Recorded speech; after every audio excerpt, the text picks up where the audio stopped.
UCLA won the transfer portal sweepstakes when they got Lauren Betts. This was a complete steal. She was the #1 ranked recruit only a year ago.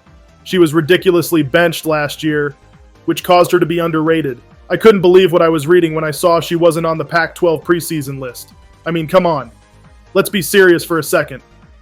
She also was not listed as a top 25 player, which has and will continue to age like milk. I'm very curious what the media will do if she destroys UConn today, because they won't be able to cover up the domination of Lauren Betts anymore. What exactly makes Lauren Betts so dangerous?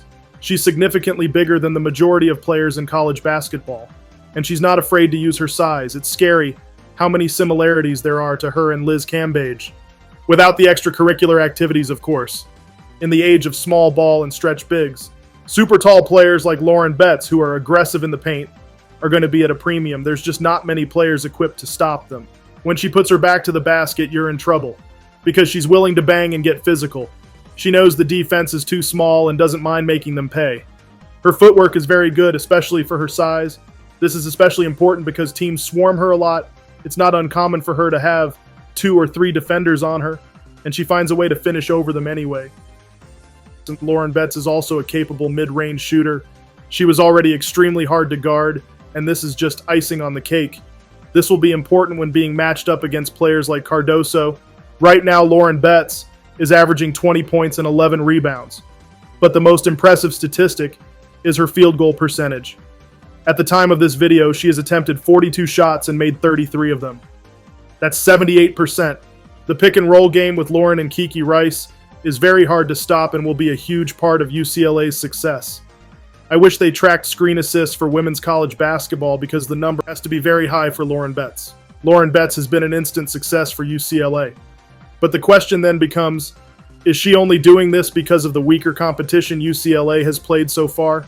They play UConn today, so that will give the answer we need.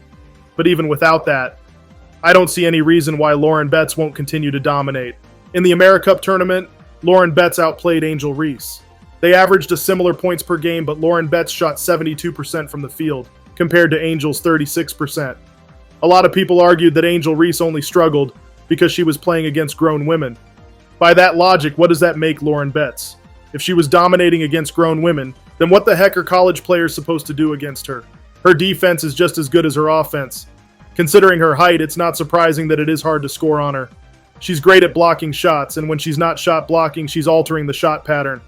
When going against UCLA, teams will need to rely on their outside shooting, because she's not going to give up anything inside 10 feet. There's 2 distinct weaknesses I see in her game. She definitely has to improve her free throw shooting. I'm very interested to see if UConn will try a hack-a-Shaq strategy. There's a saying that if you don't use it, you lose it. That's how I feel about Lauren Betts mid-range. I feel like she has fallen in love with scoring 5 feet in the basket just a little too much. I'm glad she's prioritizing scoring easily, and I don't think she should change that. But I would like her to shoot mid-ranges when she's unable to go inside.